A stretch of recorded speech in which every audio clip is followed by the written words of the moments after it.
جب ملک کے طول و عرض میں رونما ہونے والی فرقہ وارانہ فسادات اور اس موقع پر حفاظتی عملہ پولیس کا متعصبانہ رویہ اور حکام کی جان بیدارانہ رجحانات کے خلاف آواز بلند فرمائی اور گاندھی جی کے رویے کا پردہ فاش فرمایا کہ وہ شخص اختیار رکھنے کے باوجود محض روکو روکو کی صدا بلند کرتا تھا اور مگرمچھ کے آنسو بہاتا تھا، فسادی عناصر کی نشاندہی کر کے عملی و اقدامات سے ہمیشہ گریز کرتا تھا۔ یہی حال رولنگ پارٹی کی دوسری ذمہ داریوں کا ہے کہ حکومت یہ یو پی نے آپ کو گرفتار کر کے غازی پور جیل بھیج دیا۔ حکومت کا منشا تو تھا ہی کہ آپ پر اتنی سختی کی جائے کہ آئندہ کسی کو اس قسم کی تقریر کی جرأت نہ ہو۔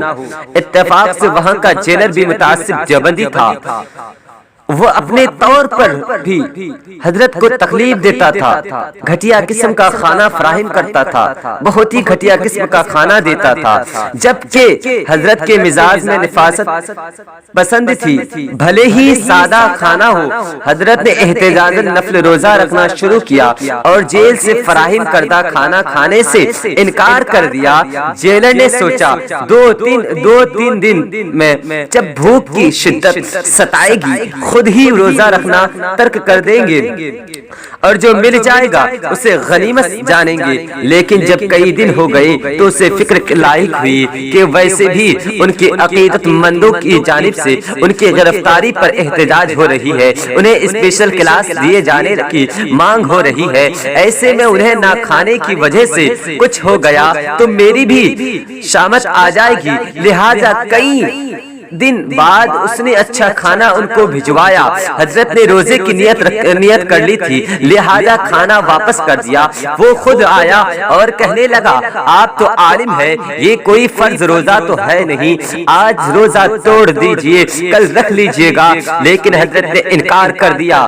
شام کو وہ خود افطار لے کر حاضر ہوا اور پھر قاعدے کا کھانا ملنے لگا۔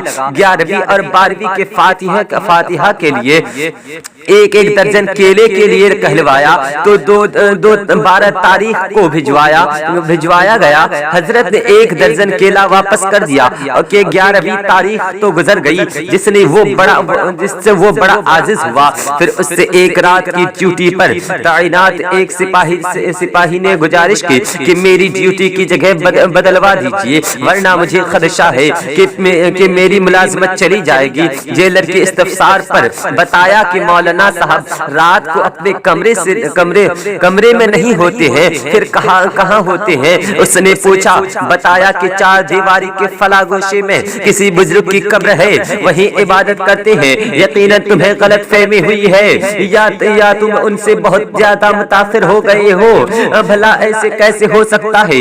کہا آج رات آپ خود دیکھ لیجئے گا۔ اس نے حامی بھر لی۔ شام کو آ کر کمرہ چیک کیا، تالا وغیرہ ٹٹول کر دیکھا، دروازے کا معائنہ کیا اور مطمئن ہو کر سپاہی سے کہا اگر آج رات بھی کمرے سے باہر ہوئے تو مجھے اطلاع دینا۔ رات میں گئے، سپاہی نے آ کر گھبرائے ہوئے لہجے میں اطلاع دی کہ کمرہ خالی ہے۔ آیا دیکھا تو واقعی کمرہ خالی تھا۔ بہت سٹپٹایا، پوچھا کہاں عبادت کرتے ہو؟ سپاہی نے رہنمائی کی۔ دور سے دیکھا کہ کوئی عبادت میں مشغول ہے، نیم تاریکی کی وجہ سے شناخت تو نہیں ہو سکتی، پہچان تو نہیں ہو سکتی تھی، لیکن کوئی موجود ضرور ہے۔ جو قریب ہوتا گیا ہیولا صاف ہوتا گیا، جسامت سے یہی انداز ہوا کہ وہی ہے، لیکن جب بالکل نزدیک پہنچا تو ہیولا بھی غائب تھا، کوئی موجود نہ تھا۔ گھبرایا ہوا جب کمرے کے نزدیک پہنچا تو دیکھا کہ آرام فرما ہے، جان میں جان آئی۔ صبح اکثر اسٹاف جیلر ہاتھ باندھے کھڑے تھے کہ حضرت ہم لوگوں پر رحم کیجئے، ورنہ نہ صرف یہ کہ ملازمت سے ہاتھ دھونا پڑے گا بلکہ الٹے قیدی بھی بننا پڑے گا۔ آپ کا جی چاہتا ہے تو آپ کمرے سے چلے جاتے ہیں، کبھی آپ کا جی چاہا تو جیل سے باہر چلے جائیں گے، پھر کیا ہوگا؟ حضرت نے حسب معمول انکسار کا مظاہرہ فرماتے ہوئے فرمایا کہ تم لوگوں کو غلط فہمی ہوئی ہے، ویسے ہمارے بزرگوں میں ضرور اللہ تعالیٰ کی عطا سے ایسی صلاحیت ہے کہ تم لوگ اس بات کا اطمینان رکھو، اللہ تعالیٰ نے اپنے جن محبوب بندوں کو یہ اختیار عطا فرمایا ہے وہ میدان نہیں چھوڑتے ہیں۔ جب ملک میں ایمرجنسی نافذ تھی اور حضرت میسا میں گرفتار تھے، رجب المرجب کی ابتدائی تاریخوں میں جب اجمیر مقدس سلطان الہند عطائے رسول خواجہ سیدنا معین الدین چشتی سنجری اجمیری قدس سرا کا عرس مبارک ہوتا ہے، حضرت کئی دن جیل خانے میں موجود نہیں تھے۔ گورنمنٹ کے عملہ نے ان کی بازیابی کے لیے انتہائی رازداری کے ساتھ متعدد امکانی جگہ پر چھاپے مارے تھے۔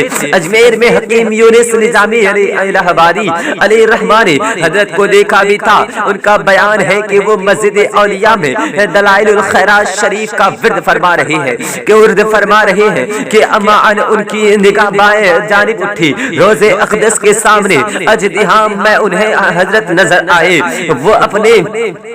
وہ اپنے معاملات کو ادھورا چھوڑ کر لب کے حضرت سے مل کر خیریت دریافت کریں کہ کب جیل سے رہائی ملی، معلوم کریں گے کہ حضور مجاہد ملت کب جیل سے رہائی پائی۔ اس سے پہلے کہ وہ حضرت تک پہنچتے حضرت آستانے میں داخل ہو گئے۔ انہوں نے بڑی کوشش کی لیکن ناکام رہے، مجبوراً نکاسی کے دروازے میں آ کھڑے ہوئے۔ کافی دیر تک انتظار کیا لیکن پھر زیارت نہیں ہوئی۔ عرس کی تقریبات کے بعد حضرت پھر جیل میں موجود ہوئے، لہذا معاملے کو دبا دیا گیا۔ حضور مجاہد ملت ایسے اللہ کے ولی تھے کہ جیل میں رہ کر بھی نفل روزہ رکھتے تھے، جیل میں رہ کر بھی عبادت کرتے تھے۔ واہ مجاہد ملت، تیری شان کیا شان ہے، تیری عظمت کو سلام، تیری رفعت کو سلام، تیری شان